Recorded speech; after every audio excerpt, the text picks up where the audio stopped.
something we don't talk about. So I love talking about joy and happiness and pleasure. And since we're all pretty much in the travel business, and this is what we do for a living, both for ourselves and our clients, I think I sort of want to take this out of the closet and talk about things that make us smile. We've had such a difficult, tough year. We've become insulated. A lot of us who work in offices don't work in offices anymore. We work from home. It's been really difficult not being with colleagues. The Zoom is okay. It's fine for what it is, but it's not. We're not meeting vendors. We're not having this incredible communication that a lot of us were used to, of going on trips, of meeting other people and seeing places. So through my own work and my own therapy, my own analysis, as I say, I've been giving this a lot of thought. And I thought, growing up, we didn't talk about, in my family, a lot of things were not talked about. And then I was thinking, been reading this book called The Happiness Advantage. And the author, who is Sean Acker, is really wonderful in talking about things about what brings us joy, what makes us smile, what makes us happy. We get happy by people, we get happy by working out, we get happy by cooking, we get happy by traveling. But we don't really talk about this. I worked in an office, my last agency, and once a month we would have a gathering on Fridays. And I said to the manager, I said, let's get people together and just chat. So someone would bring in wine, someone would bring in cheese, someone might have a bottle of Cuban rum, whatever it was. And we had this informal gathering, and all people did was talk and chit chat. Maybe a little gossip, which was fun, goes on in offices, but it was a chance to get people together. And this is something that I so firmly believe in. I went to the bank the other day to cash a check of $8. It was a refund from a magazine. And the person said, how would you like it? I said, hundreds would be fine. So, I mean, you know, there are ways of enjoying our life that we haven't been able to do this past year because it's been really difficult and very insulating and depressing and sad making. And I think given what we've gone through, and given, as I say, I've been thinking about this so much and in so many different ways, why don't we talk about things that give us pleasure? Why don't we do things that make us smile? Helping other people. I heard a story the other day about a colleague who was getting help on legal matters. And a friend of his was a lawyer, not practicing lawyer, but was a lawyer. And he said, he thought, what can I do to make this person feel good? So he's a really good baker. So he made some sourdough bread. Do you know what a smile this put on the person's face? He did it for, but also more importantly, the smile it put on his face. So I think, you know, we forget about opening a door for somebody else. The fact that Vivian is giving this opportunity to talk about something I feel so passionate about, and it's so near and dear to my heart. Kelsey, who's on the call, she and I were in Iceland together, as well as Nancy. And Kelsey and I were on this glacier. It's actually very close to the volcano that blew up 10 years ago. And we were probably within a couple miles away, and we were going on these crazy, crazy things that, you know, we had no idea what we're doing. But Nancy and I have gone on trips together. It's like, oh my God, we're driving through circles and we're driving through this. And at the end of the day, thank God we could smile. Thank God we could laugh. Thank God we got through it. We had a nice meal. We saw a sunset on a beach that was so amazingly wonderful that all you could do was smile. And we don't talk about this publicly. So what I really firmly believe in is sort of taking this on a different level and wanting people to talk about things that give them pleasure. And since we're all in the business of giving other people pleasure, new experiences, through a hotel, through what Vivian does, through what we all do of opening doors up, I think it's just, it's a different way of thinking, it's a different way of operating. And reading this book, I'm just so incredibly wowed by this guy's thoughts and his ability to think differently. Is the glass half empty? It was half empty for a really long time. I'm thinking the glass is half full now. I had a colleague when I worked at American Express, Sandy Skine, God bless her heart, and she opened up so many doors for me. And someone came in 3 days before Christmas, this was easily 20 years ago, and said, I want to go to St. Bart's. And I overheard the conversation. And I said, Sandy, I said, are they out of their minds? It's 3 days before Christmas. Nothing's going to happen. She said, you don't know. I said, you know something, you're right. And guess what? She got something. So I was looking at the glass absolutely half empty. I was such a naysayer. I thought, oh, it's never going to happen in a million years. Forget about it. And guess what? She had the idea something was going to happen. And guess what? It happened. So this guy's book and his philosophy, if I wake up every day and I'm bemoaning the fact that the world is going to come to an end and we're not going to get any more business, guess what? My prophecy will come true. Last couple of days, I hope we've all gotten a little more business. We all see things opening up. But I think it's just the fact of putting your mind in a different way of thinking, of thinking for other people, of opening the door literally and figuratively for other people. I think this could make the world a difference. I'm just starting to really discover this and believe it and feel it. And I think that's the joy of what I'm doing now, is telling people, and believe me, it's really hard to do this some days, because some days you think, oh, why should I bother? Why should I spend myself? There's no real point. You know, there's going to be another variant and we're all going to get sick and die. Well, no, it's not going to happen. It seems like it feels that way it's going to happen, but it's not. So I think I'm trying to have people contemplate and think about this and say the possibility of thinking in a different way. It doesn't happen overnight. And it's a long sort of process of putting into your brain, thinking about it, taking a little baby steps, right? Some people love to cook. It gives great pleasure. Some people love to watch Schitt's Creek.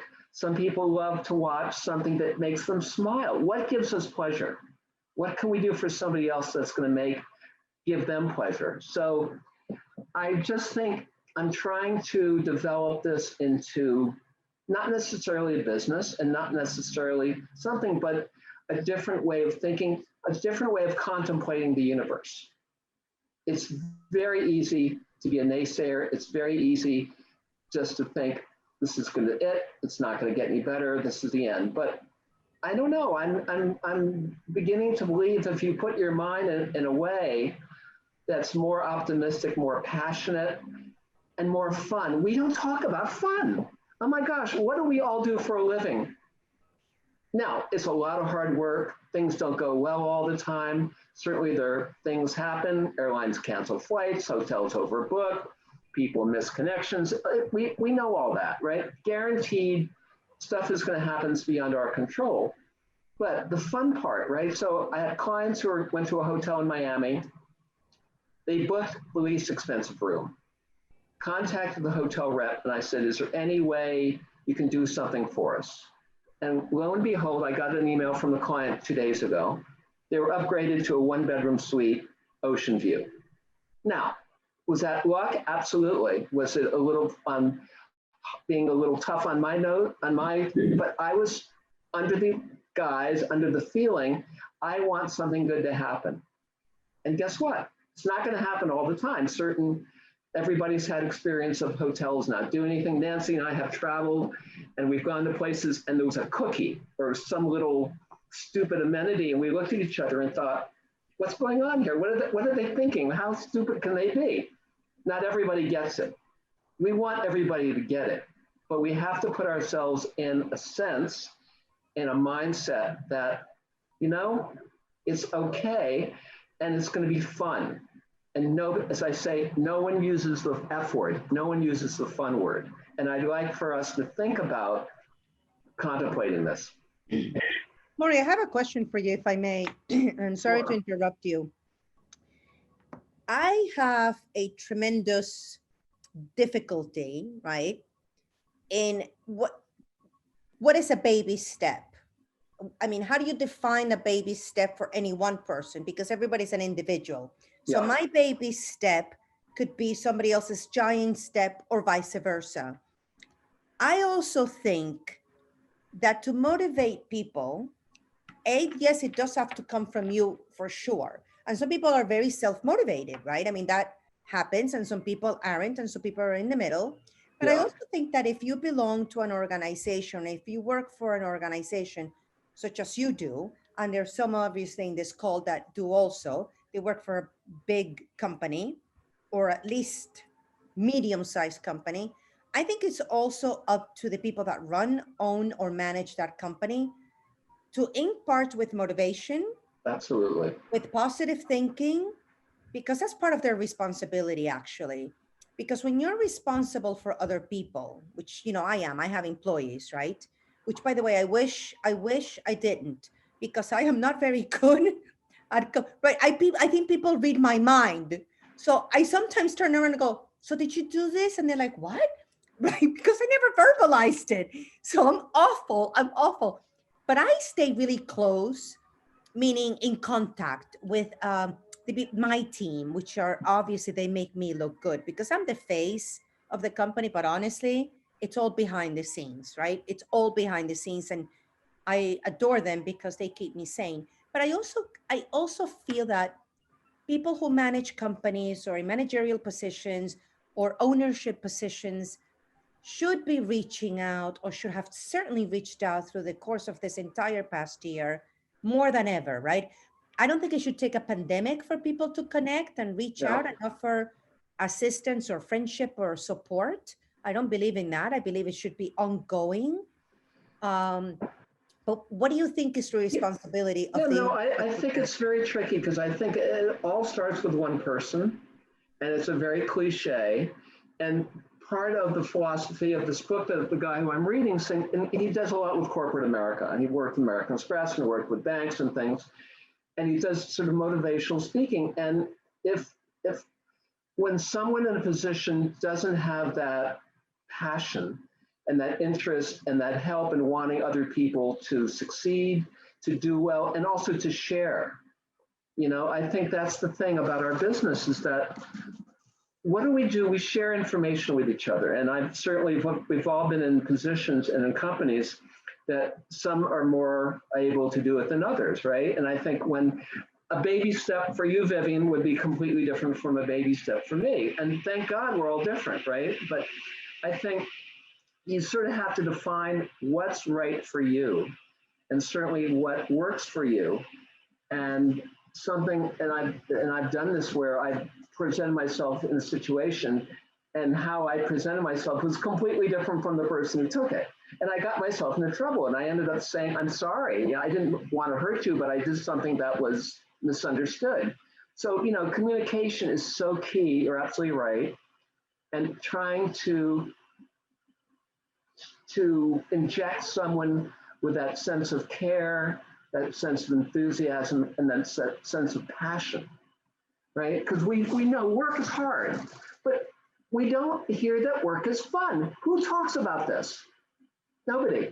Very few people. I've never, I feel so strongly about this because what we do is very hard work.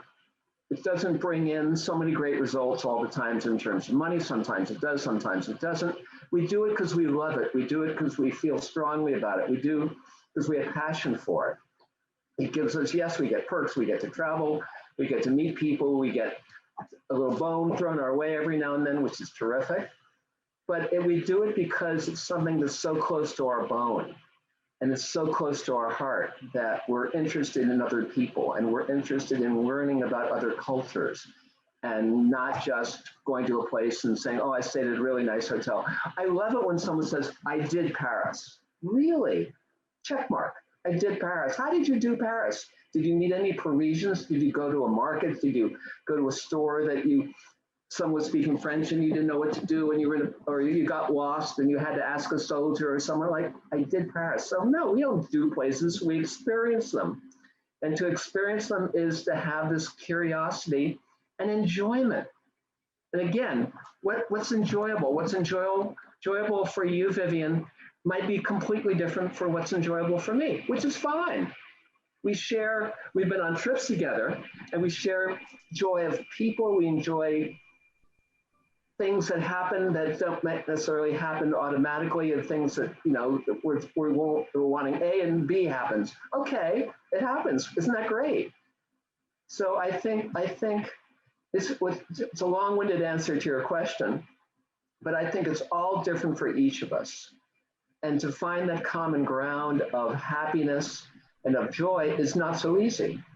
But I really just, what I would love to impart with people today is thinking about the possibility of having this in your life, of doing it differently, of taking a different step. It could be a side step, it could be a backward step, it could be a little forward, it doesn't matter. It's it's a different way of operating and a different way of thinking. I'm going to your earlier point. What is that noise? To your earlier point, Maury, when you said, if you think about things in a negative way, negative things will happen. So my grandmother used to say that to me, and it was so funny. I used to argue, but I can't help it, right? I mean, sometimes, and I like to think I'm a pretty positive person, but there obviously everybody, right, has those moments. Oh my gosh. It's normal. Listen, and especially what's gone on this past year, we've become insular. We've lost the human contact. We couldn't get together and have meetings. We couldn't get together. People have dinner. Families couldn't get together. They couldn't see each other at major holidays. It was really awful. It was terrible, right? It's getting better now that people are getting vaccinated and we're able to go out and about a little bit more and hopefully have more social gatherings. But to have that business taken away from us, oh my gosh, the worst. Yeah, I bemoan the fact of missing, vendors. I worked in a business where vendors would come in every day to the office, and I'm not going to love everybody, and I'm not going to, we all have different things we're interested in, but it was information, it was contact. And then we have 180 degrees, and we don't have that. But now we're going to get it again, thank God. Yeah, I think so too. Let me read a couple of comments that were put on the chat. One is by Ginny Caragol.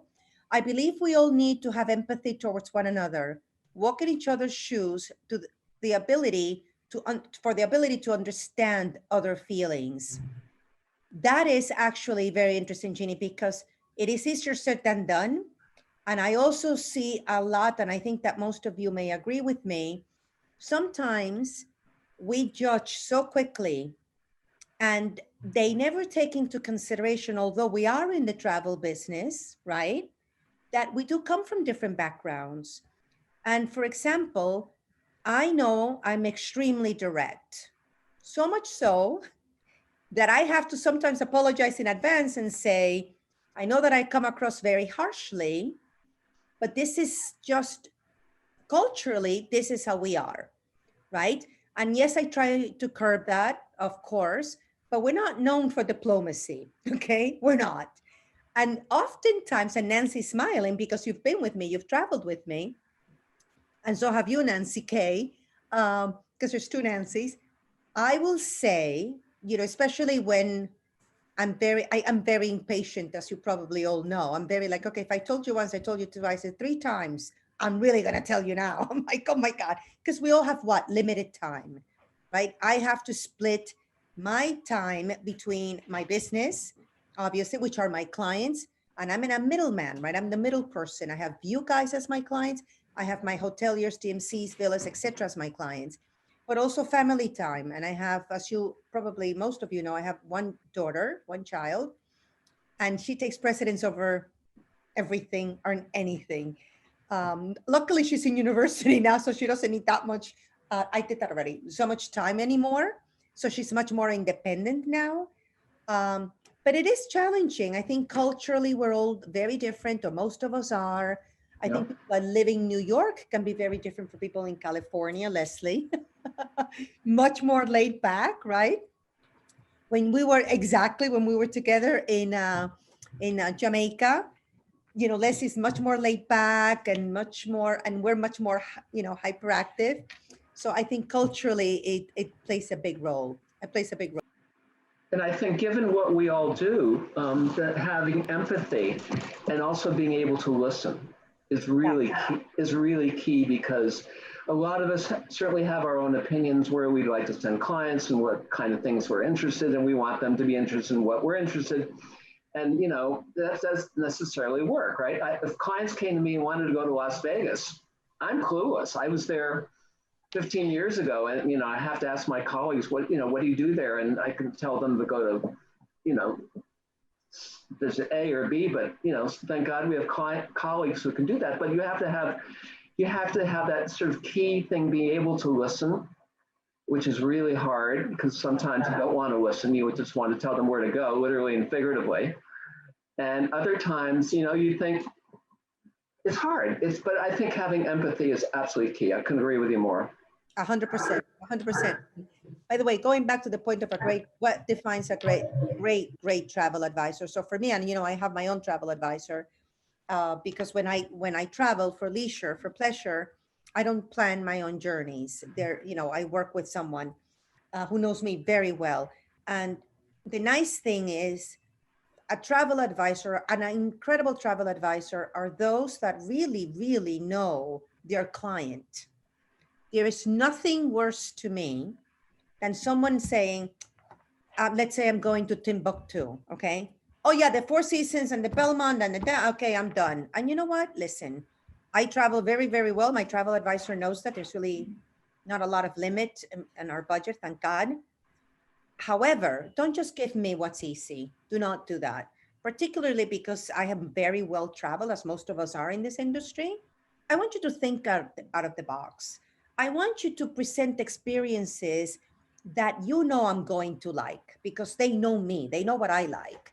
So whether it's active travel, culinary, historical, architectural, what have you, and it varies, you need to know your client. And it needs to be personalized. And also you want to give them, you know, we always ask the DMC, what can you do that nobody else can do, right? And it's hard because it's getting, you know, there's a typical going to someone's house and having, I was in Vietnam years ago and I was with a colleague and we went to someone's house, and I used to be in the music business, and we went to these people's house and the husband and wife made us a home cooked meal in their apartment, and one played the flute and one played the piano.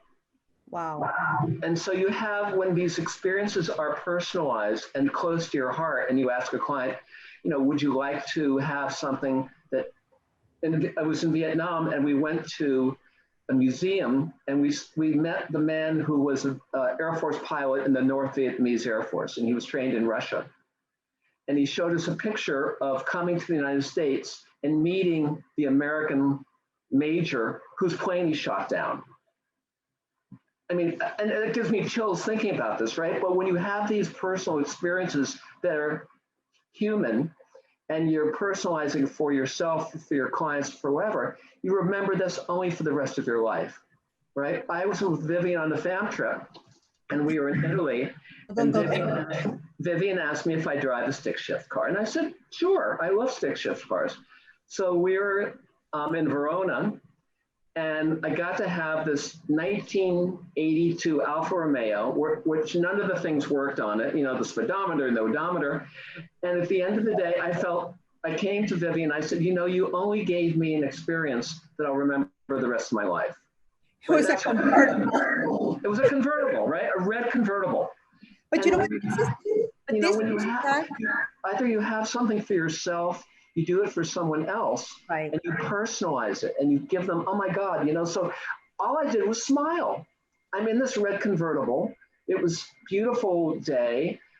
You know, I'm pretending I'm Mario Andretti. The car could maybe go not more than 30, 40 miles an hour, but it was something that I'll remember forever. But this is where empathy. So empathy is so important because when you can put yourself in the place of someone else, it's very powerful. When you can make someone happy, even if it's for a short period of time, if you can facilitate, if you can enable, if you can empower, that's really powerful. Because that's what we're talking about is happiness. Again, thinking about joy. What joy can I bring to somebody else? What can I open the door, literally and figuratively, someone? Can I create something for someone they'll remember forever? Vivian did that for me. It was a tiny little thing. Right? I got lucky.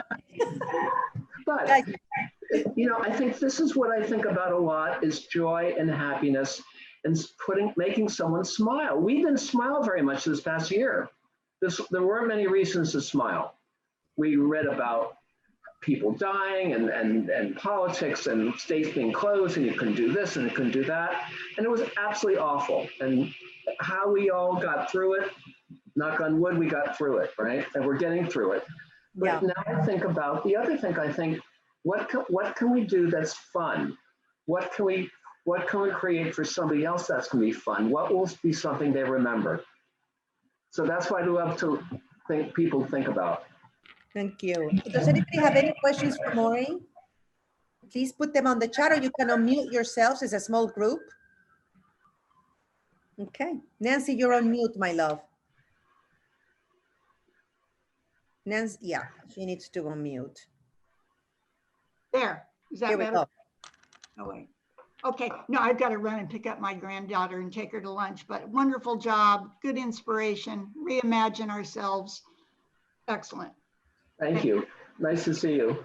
Keep positive, right? Keep positive. Yeah, and if anybody wants to talk about this with me on a different level, on any kind of, I feel so passionate about this, and I love someone has questions. If someone just want to talk, I'm happy to follow Maury, up. put your email on the chat.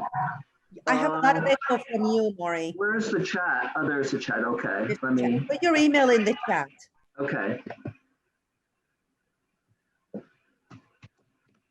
I'll put my. I gotta go. Bye, Nance. Hi, Nancy. Thank you. I could type we'd be in good shape, right?